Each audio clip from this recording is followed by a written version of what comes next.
We are here to explain you the Chapter 5 learning. I'm Karen May. Yeah, it is. My name is Willie Hagler. And I'm Lupe Gonzalez.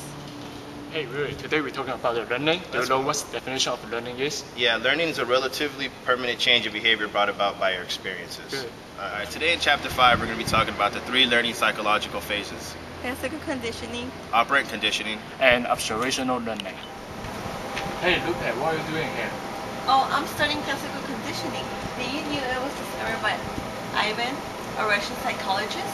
No, I don't know. Let me explain. What's the definition of classical conditioning? A type of learning in which neutral stimulus responses to the pairing of the stimulus that naturally brings that response.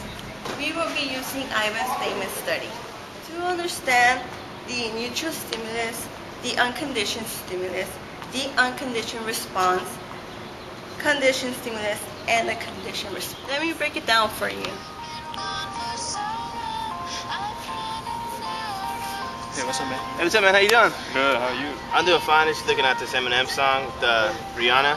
Oh, You heard of it? no. Here, check it out. You might like it. You might like that music. I don't know. I don't like this type of music. I just like pop music. What is that? It's okay, man. Not too many people like rap music. You gotta get used to it. Okay, bye. Let's go to YouTube and watch some video.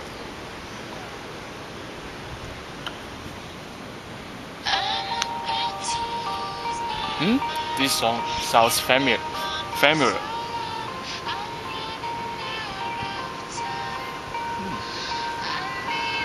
It's not that bad. It's okay. Hey, really, you know what?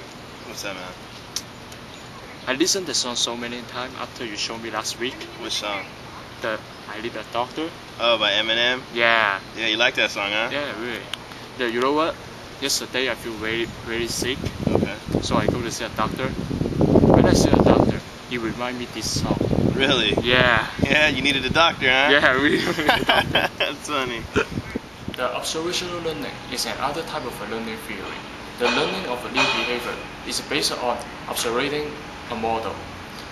It basically is watching someone else who's doing that behavior and we learn from them and imitate them. You know, truthfully, man, I actually don't understand what you're talking about. Would you remember the professor showed us the study? No, you think you can show me an example? I'm going to tell you. Okay. The fact that learning can take place without actual performance is called the learning or performance distinction. However, punishment and reward could make the consequences differences. Children will not act aggressive if they know they will get punished, or they will act aggressively if they know they will get a reward. You know, today more in psychology, I want to tell you the entire time, I'm not a big fan of your hair job. What the fuck? You're really not supposed to pinch me. Hey, Willie, what's Hey, up? man, how you doing? I'm doing fine. How you doing? I'm good. Do you know Lupe from psychology? Yeah, I know Lupe from psychology. I don't really like her. Yeah, I don't like her neither, man. If I pay $5, can you do mean thing and say something mean to her? Ah, that's no problem, Alright, man. let's do this. Thank you, man. I'll say mean things to her. There are 4 major elements of observational learning. The first, attention. Second, memory. The third, imitation. And the fourth, motivation. Attention. Attention is in order of the behavior to be learned. The observer must see the model's behavior. Memory. The observer must be able to recall the model behavior.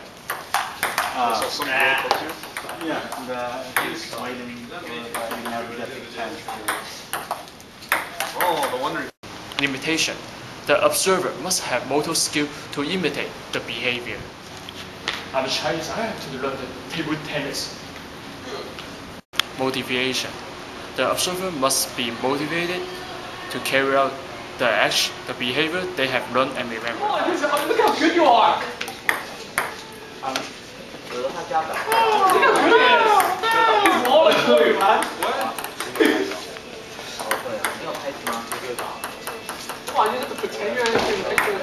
See, I'm learning because I have desire to play this table tennis, so I'm learning this. Alright, today I will be talking about operant conditioning. It's a form of psychological learning where the individual modifies its behavior and its occurrence because of the behavior that it has with the stimulus. You know what he's talking about? I don't know. We're gonna find out. Yeah, let's ask him. Alright, let me explain this so my group can understand.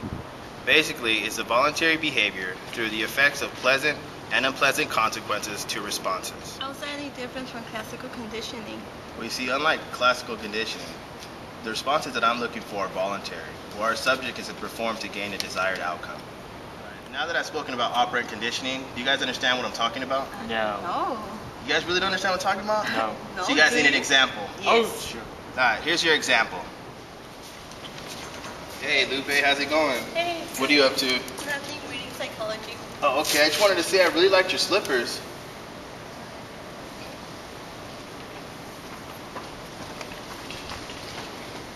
Yo, what's Oh, guys hey, doing? man. What's going on? Hey, Hey. hey, your shoes are awesome. Oh, thank you. Welcome. Nice, huh? Yeah. Wait, what? In operant conditioning, there are 4 contexts you should know. Positive reinforcement, negative reinforcement, positive punishment, and negative punishment. Positive reinforcement is when the behavior occurs with a stimulus that is rewarding, increasing the likelihood of that behavior. Negative reinforcement is when the behavior is followed by the removal of your stimulus, thereby increasing the frequency of that behavior. The term reinforce means to strengthen.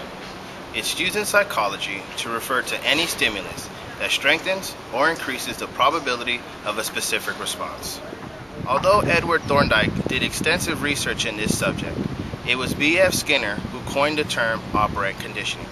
He developed his theory on how voluntary behavior is learned, which he called operant conditioning, in the year 1938. As I stated earlier, reinforcement has 2 consequences, a positive consequence and a negative consequence. The best way to understand positive reinforcement is to think of adding something in order to increase your response. For example, if you praise your child after cleaning their room, you will more likely increase the chances your kid will clean up after themselves. Negative reinforcement. Imagine a teenager who is being nagged to death by his mom to take out the trash. One day he decides to take out the trash, and behold, the nagging stops.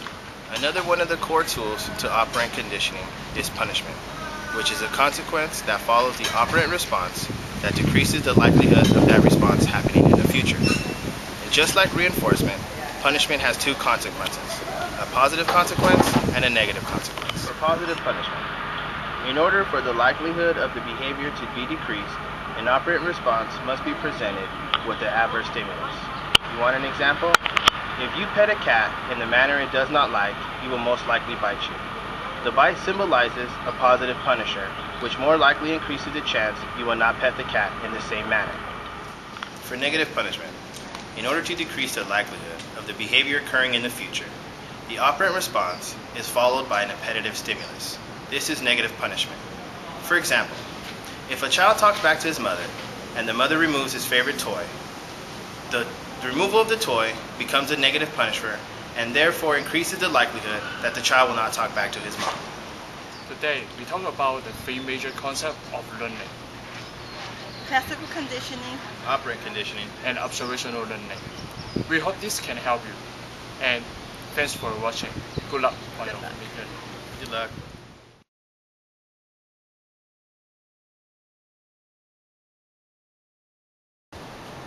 Alright, today in chapter 5 we're going to be talking about the 3 learning... Wait, it's going to start. Today in chapter 5 we'll be talking about the 3 psychological learning phases. Classical conditioning. You're next.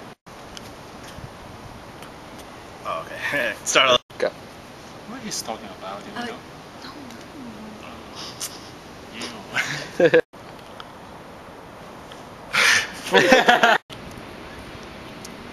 Are we good? Yeah. Oh, okay, start over. What are we doing? This is like our conclusion. Like Oh. we're gonna talk about what we did, like a little summary. Okay. We hope this can help you on the return. Yeah. Yeah, thanks for Like, watching and good luck on your like return. overall, this is the.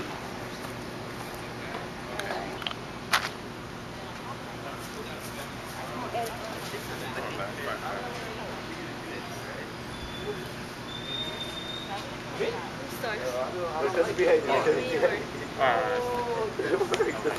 Just like a way though. Behave. I gotta know this.